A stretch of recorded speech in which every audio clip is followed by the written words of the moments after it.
네, 강프로입니다. 자, 대한전선 봅니다. 자, 대한전선 말고도 지금 전기, 전력 설비, 그리고 전선 이쪽이 굉장히 큰 폭의 강세를 보이고 있죠. 자, 일단 기사 내용이 있는데 그 기사를 보면서 제가 이해하기 쉽게 말씀을 드리도록 하겠습니다. 특징주 대한전선 해외 수주 호조의 장 초반 급등. 이건 여기 요 날입니다. 4일날. 이때 구간에 어떤 내용이 나왔느냐? 대한전선이 구리 가격 급등에 긍정적인 실적 전망이 나오면서 장 초반 강세다. 자, 이거를 이끌어간, 그렇죠, 이끌어간 종목이 있습니다. 그게 HD 현대 일렉트릭이에요.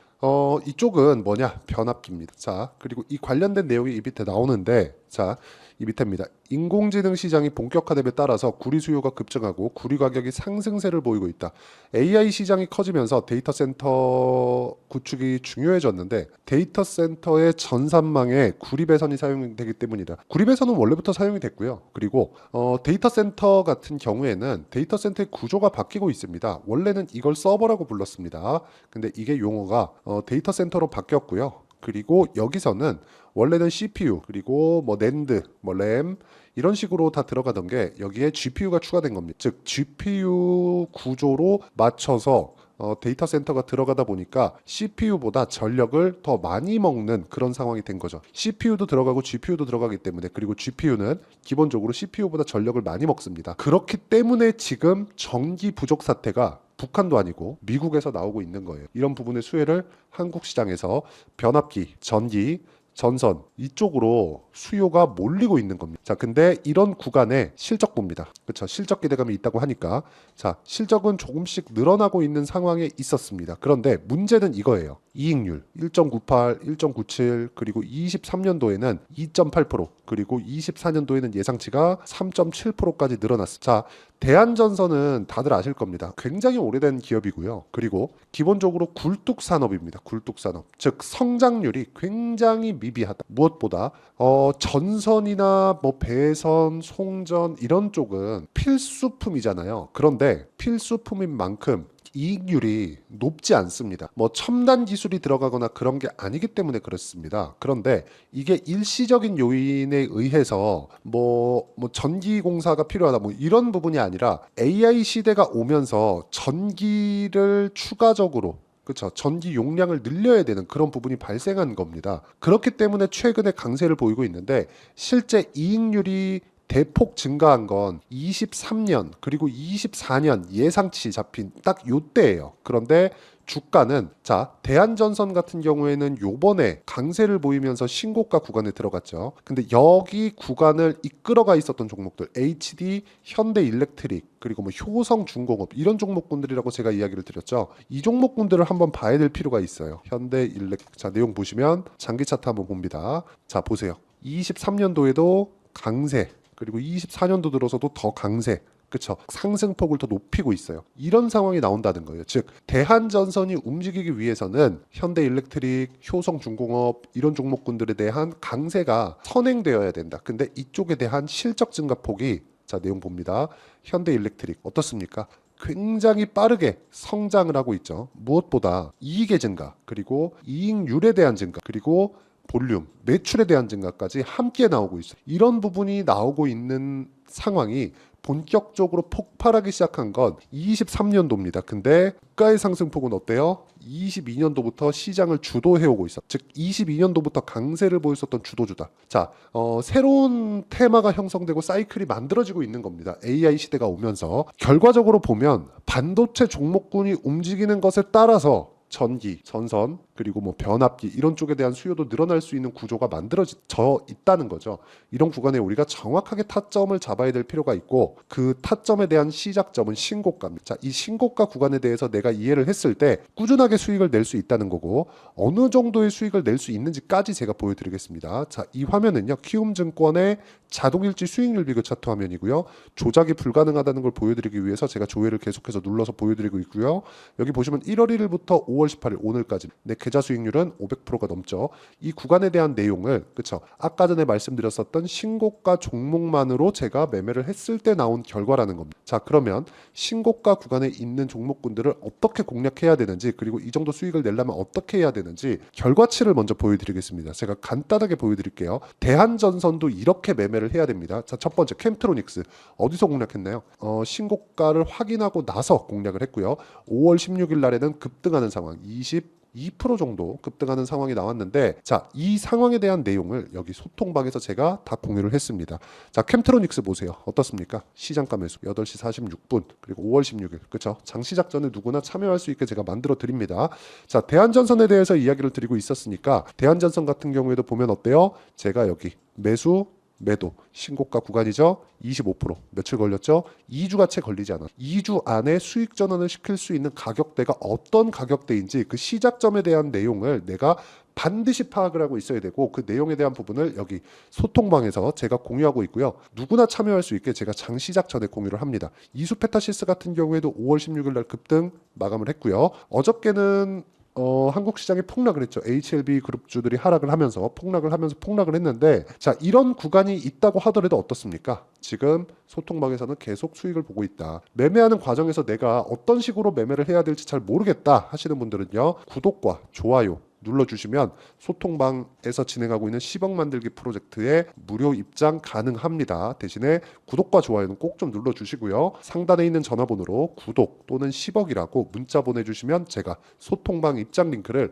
순차적으로 공유를 해드리도록 하겠습니다. 자, 그럼 제가 어떤 식으로 매매를 이어가고 있는지, 그쵸? 강세 구간에 왜 공략을 해야 되는지 그 내용에 대해서 제가 이야기를 드렸죠. 자, 그러면 이 내용과 맞춰서 우리가 대한전선을 보면 제가 왜 이야기를 드리는지 명확하게 아실 수 있을 겁니다. 왜? 신고가이기 때문에. 신고가는 뭐다? 앞으로 좋아질 내용을 먼저 반영하는 구조적인 문제입니다. 그리고 앞으로 어떤 호재가 있어요. 그럼 이 호재에 대한 부분을 내가 어떻게 파악할까? 이건 뒷전이라는 거예요. 그렇죠?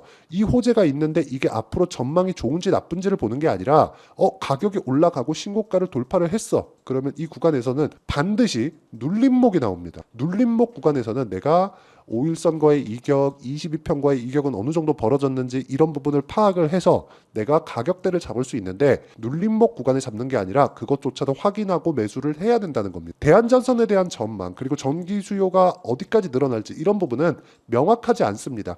그렇죠? 어떤 조사기관에서도 이런 부분을 명확하게 답을 내려줄 수가 없어요. 그런데 주가의 상승은 먼저 나온다는 것. 그리고 우리의 목적은 주가가 올라가서 돈을 버는 것. 그래야 아까 전에 보여드렸었던 대로 이런 정도의 계좌 수익을 낼 수 있다는 겁니다. 그리고 이 내용에 대한 부분을 제가 여기 소통방에서 다 공유를 하고 있으니까 구독과 좋아요 눌러주시고요. 상단에 있는 전화번호로 구독 또는 10억이라고 문자 보내주시면 제가 여기 소통방 입장 링크를 순차적으로 다 무료로 공유를 해드리도록 하겠습니다. 그리고 무엇보다 신고가 구간에 공략을 해야 된다고 제가 누차 말씀을 드렸고, 주식은 미래 가치를 반영해서 가격이 움직이는, 즉 가격이 상승하는 것도 하락하는 것도 모두 다 미래 가치가 좋아지거나 나빠지는 부분이 가격이 먼저 반영한다는 겁니다. 이런 부분에 대한 파악, 물론 소통방에서도 진행을 하지만 이렇게 타점을 잡는 원리가 있겠죠. 그 원리에 대한 부분은 여기 대한전선의 가격과 단기 보유 전략. 단기는 2주입니다. 2주 동안 내가 무조건 수익 전환을 시켜야 돼요. 만약에 수익 전환이 안 된다, 손절해야겠죠. 근데 그 손절하는 폭이 굉장히 커져 봐요.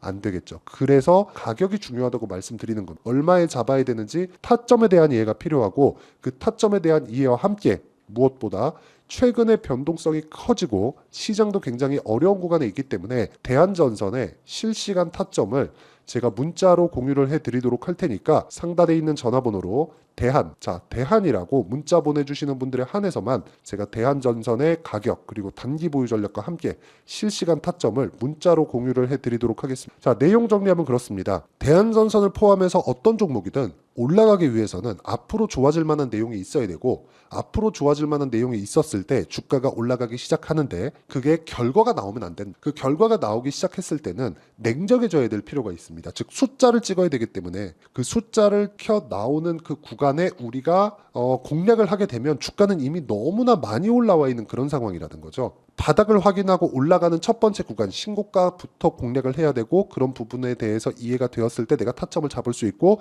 타점에 대해서 이해를 했을 때 아까 전에 보여드렸었던 대로 제 계좌 수익률만큼의 수익을 낼 수 있다. 이런 부분을 어떻게 분류하고 어떻게 판단하고 다음 종목군들을 어떻게 잡아야지, 그 내용에 대해서 제가 이야기를 드리도록 할 테니까 영상 끝까지 시청하시고요. 모든 분들이 성공 투자하셨으면 참 좋겠습니다.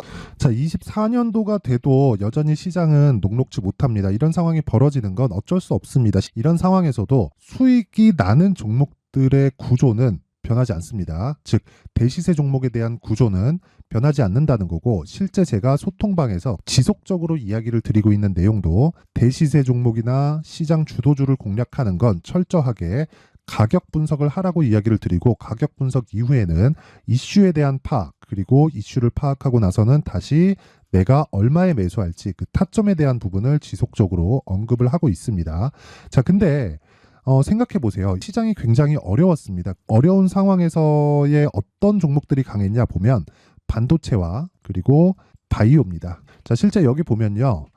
HLB에 제가 실제 매매한 내용을 띄워놓고 보여드리고 있는데, 1월 22일부터 매매를 시작해서 4일 동안 31%의 수익 마감이 됐고요. 그리고 여전히 신고가 종목입니다. 자, 그리고 그 다음 어보브 반도체, 이름을 보시다시피 반도체 종목이죠. 그리고 AI 반도체는 지속적으로 강세를 보이고 있습니다. 이 종목도 신고가를 먼저 달성한 이후에 제가 21%의 단기간에 21%의 큰 수익을 내고 마감이 됐습니다. 다시 재공략을 준비하고 있고, 이런 부분은 소통방에서 다 공유를 해드립니다. 자, 그리고 코세스. 자, 코세스 같은 종목도 당연히 그쵸, 신고가 종목이고요. 그리고 반도체 종목입니다. 이 종목도 영업일 기준에서 이틀 동안 대략 한 15%의 수익 마감이 됐습니다. 내용을 한번 보시면 어떻습니까? HLB를 포함해서 뭐 30%, 20%, 뭐 15% 이런 식의 수익이 지속적으로 발생하고 있는데, 이 세 종목 모두 다 신고가 종목이고 1월 달에 시장이 약세를 보이고 있는 구간에서도 강했었던 그런 종목입니다. 특징점이 하나 있는데, 그 이슈에 앞서서 가격이 먼저 반영했다는 거죠. 그렇게 제가 가격을 먼저 보고 이슈에 대해서 파악하는 이유는 결과적으로는 큰 시세를 먹기 위한 사전 준비 작업입니다. 실제로 큰 시세를 먹기 위해서 사전 준비 작업을 했을 때 여기 레인보우 로보틱스 127%, 그리고 ISC 98%, 그리고 한미반도체 97%의 큰 수익을 내는 상황을 만들 수 있습니다. 어떤 식으로 소통방에서 진행됐는지, 그쵸? 그 상황을 제가 이야기를 드린 건데, 이런 상황도요, 당연히 신고가를 공략했을 때 가능한 겁니다. 자, 그러면 이번에도 마찬가지입니다. 그쵸? 정부 주도의 코리아 디스카운트 해소 방안이 2월 달에 발표를 하고요. 그리고 2월 달에 발표된 내용을 토대로 주가가 움직이는 게 아니라 이미 움직인 내용이 있죠. 실제 이 내용은 크게 중요한 게 아니라는 겁니다. 실제 움직인 내용을 보면, 자, 기아차입니다. 실제로 12월 달에 신고가를 만들어 놓고 정부에서 입김을 불어 넣으니까 순식간에 기아차를 포함해서 현대차 같은 거대 기업들의 주가가 2주도 채 되지 않아서 40% 정도의 큰 시세를 냅니다. 자, 그러면 우리는 어떤 종목을 봐야 될까요? 이슈를 파악해야 되는 것도 맞지만 철저하게 가격에 맞춰서 매매를 해야 되는 게 당연히 중요합니다. 정부가 주도하는 정책 방향이 있겠죠. 그 방향에 맞춰서 우리가 종목을 찾을 필요가 있다. 자, 그러면 답이 나왔습니다. 정부가 주도하는 방향에 맞춰서 제2의 기아차를 찾는 게 지금은 중요하다. 근데 정부 정책의 방향에 맞게 가자. 그랬을 때 앞서서 제가 보여드렸었던 내용인 여기 레인보우 로보틱스 127%, 그리고 ISC 98%, 그리고 한미반도체 97%와 같은 수익을 낼 수 있습니다. 물론 시간에 대한 부분은 최소 2주의 시간이 필요하고요. 그리고 최장 3개월 안에 끝내야 됩니다. 자, 기아차의 시세를 보셨던 것과 같이 2월 달에 정부 정책의 방향이 결정되고요. 바로 3월 달이면 시행입니다. 자, 그러면 우리는 거기에 맞춰서 당연히 종목을 찾아야 되고, 제가 제2의 기아차를 찾아놨습니다. 제가 아까 전에 소통방에서 이야기를 드렸었던 내용 다 공개를 해드렸는데, 그 내용처럼 종목만 받고 싶다 하시는 분들은요, 상단에 있는 제 전화번호로 대시세, 자, 대시세라고 문자를 보내주시면 정부 정책의 방향에 맞는 종목을 모든 분들에게 무료로 공개를 해드리도록 하겠습니다. 자, 제가 원하는 건 채널 성장이 목적입니다. 자, 그래서 구독과 좋아요 꼭 좀 부탁드리고요. 모든 분들이 정부 정책에 맞는 방향으로 매매를 이어가서 큰 수익 보셨으면 좋겠습니다.